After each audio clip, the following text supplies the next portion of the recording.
Assalamualaikum warahmatullahi wabarakatuh. Perkenalkan, nama saya Dio Maulana Junaid, NIM 221095304, praktikan sistem kendali tahun 2024. Baiklah, di sini saya akan menjelaskan tentang kontrol kecepatan motorisasi dengan sistem kendali lingkar terbuka dan tertutup yang ada pada modul 2.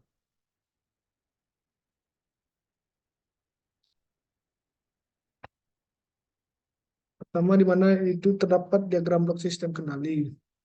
Di mana di diagram blok sistem kendali ada sinyal, yaitu garis panah yang menunjukkan arah tahapan pengendalian suatu sistem kendali.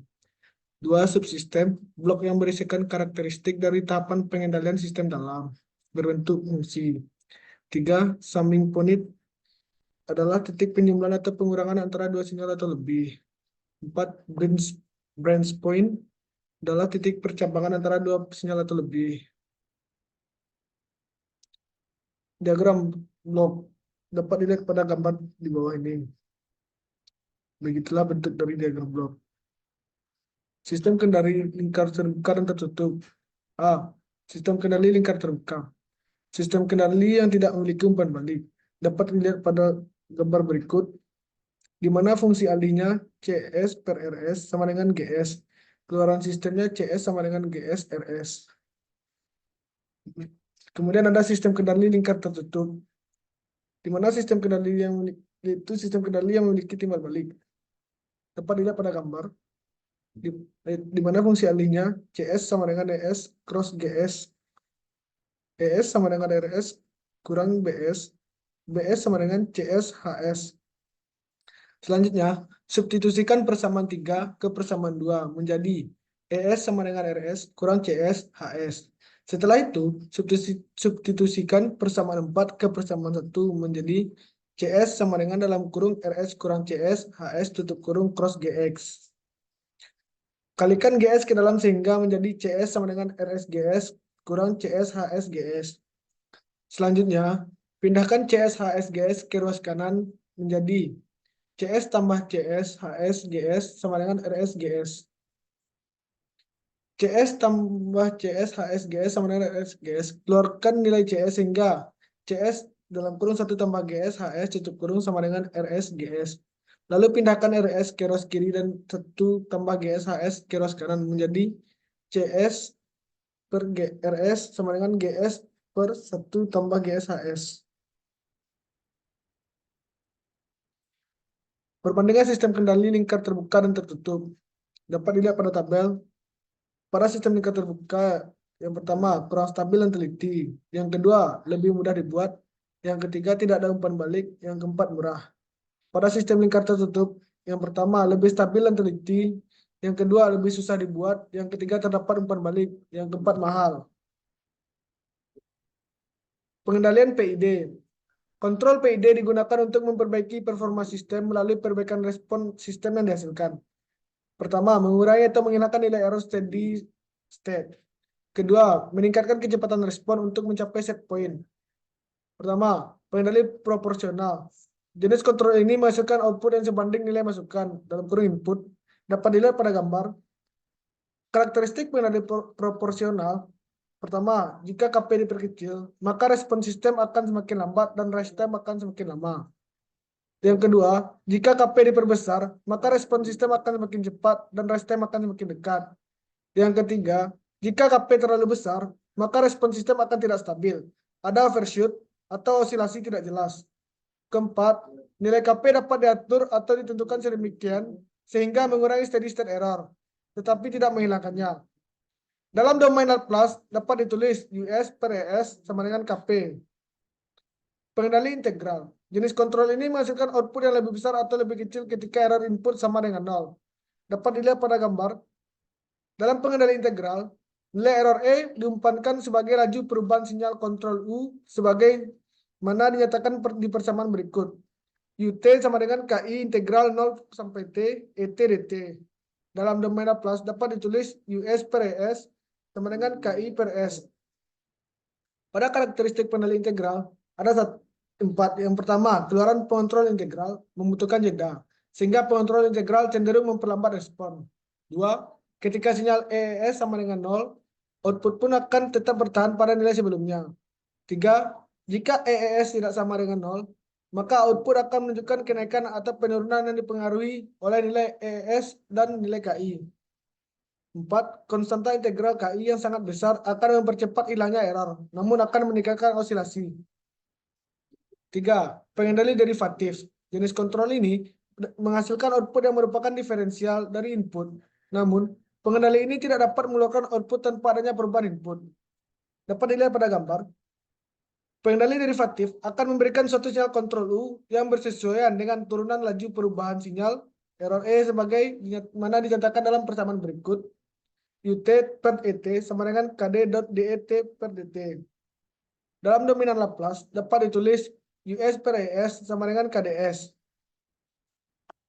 Di mana karakteristik pengendali derivatif itu pertama, tidak dapat menghasilkan output jika tidak ada perubahan input. Yang kedua, jika nilai error berubah terhadap waktu, output yang dihasilkan tergantung nilai KD dan laju perubahan error. Ketiga, pengontrol diferensial mempunyai suatu karakter untuk mendahului, sehingga dapat menghasilkan koreksi yang signifikan sebelum sistem mengalami error terlalu tinggi, sehingga dapat meningkatkan stabilitas sistem. Keempat, dengan meningkatkan nilai KD, dapat meningkatkan stabilitas sistem dan mengurangi overshoot. Berdasarkan karakteristik di atas, pengontrol diferensial dipakai untuk mempercepat respon awal suatu sistem, tetapi tidak memperkecil kesalahan pada keadaan tunaknya. Kerja pengontrol diferensial hanyalah efektif pada lingkup yang sempit, yaitu pada periode peralihan. Oleh sebab itu, pengontrol diferensial tidak pernah digunakan tanpa adanya controller lainnya. Pengendali proporsional integral. Jenis kontrol ini menghasilkan output yang merupakan integral dari output, namun pengendali ini tidak mengeluarkan output. Seperti pada gambar. Berdasarkan gambar di atas, UT sama dengan KP dot ET tambah KP per TI integral 0 sampai T ET DT. Dengan KP adalah suku, penguatan proporsional dan TI merupakan waktu integral. Dalam dominan Laplace dapat ditulis US per ES sama dengan KP dalam kurung 1 tambah 1 per TIS tutup kurung sama dengan KP dalam kurung 1 tambah TIS tutup kurung per TIS. Karakteristik pengendali proporsional integral. Pertama, adanya penambahan faktor integral pada pengendali, maka akan memperbaiki respon sistem. 2. Tidak mengembalikan error pada nilai 0, namun menjaga nilai konstan sepanjang T. 3. Responnya lebih lambat karena nilai error tidak dapat dihilangkan. 4. Nilai overshoot tinggi. P dan I controller memiliki karakteristik yang sama dengan hal rest time dan overshoot. Oleh karena itu, nilai KP harus dikurangi untuk menghindari overshoot yang berlebihan. Nilai KI diambil oleh lebih besar dari KP karena diinginkan untuk meniadakan steady state error. Jika KP lebih besar dari KI, maka steady state errornya tidak dapat dihilangkan. 5. Pengendali proporsional derivatif. Jenis kontrol ini mengoptimalkan kerja dari pengendali proporsional. Seperti ada gambar.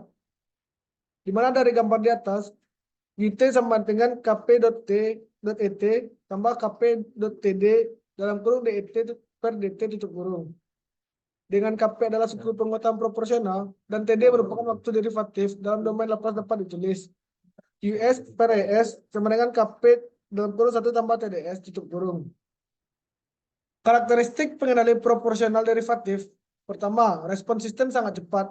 2. Overshootnya rendah. 3. Kerja dari diferensial controller saat ini nilai errornya berubah. Pengendali proporsional integral derivatif. Jenis kontrol ini menggabungkan pengendali proporsional, integral, dan derivatif. Seperti pada gambar di bawah ini. Dari gambar di atas, didapat IT sama dengan KP.ET tambah KP per TI integral 0 sampai T ET DT tambah KP.TD dalam kurung DET per DT tutup kurung. Dengan KP adalah suku penguatan proporsional, TI waktu integral, dan TD merupakan waktu derivatif. Dalam domain Laplace dapat ditulis US per ES sama dengan KP dot D dikali dalam kurung 1 tambah TIS tambah TI TDS kuadrat per tutup kurung per TIS.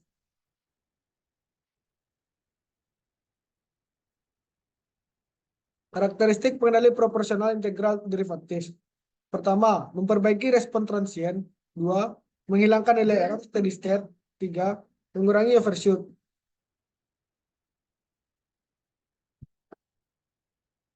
Respon loop tertutup. Proporsional, integral, dan derivatif. Resistance-nya menurunkan perubahan kecil.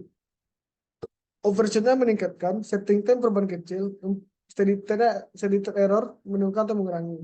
Respon tertutup integral, resistance-nya menurunkan, overshoot meningkatkan, setting time meningkatkan, steady state error mengeliminasi. Respon tertutup derivatif, resistance-nya perubahan kecil, overshoot-nya menurunkan, setting time-nya menurunkan, steady state-nya error. Perubahan kecil, steady state error-nya perubahan kecil. Parameter tanggapan peralihan. Yang pertama ada time constant dalam kurung TC adalah waktu yang dibutuhkan oleh sistem untuk mencapai nilai 63,2% dari nilai akhir. Yang kedua rest time dalam kurung R adalah waktu yang dibutuhkan oleh sistem mencapai nilai 0% sampai 100%, 10% sampai 90%. Yang ketiga ada settling time atau TS. Adalah waktu yang dibutuhkan sistem untuk mencapai 5% atau 2% di sekitar nilai akhir. Yang keempat ada delay time atau TD. Adalah waktu yang dibutuhkan oleh respon untuk mencapai setengah dari nilai akhir pertama kali. Yang kelima adalah maksimum persen overshoot dalam kurung MP. Adalah nilai puncak maksimum dari respon sistem yang diukur dari nilai sistem saat kondisi steady state. Yang terakhir adalah time peak dalam kurung TP. Adalah waktu yang dibutuhkan oleh respon untuk mencapai puncak pertama dari overshoot. Baiklah, terima kasih. Mungkin itu penjelasan dari saya tentang materi modul 2 ini. Assalamualaikum warahmatullahi wabarakatuh.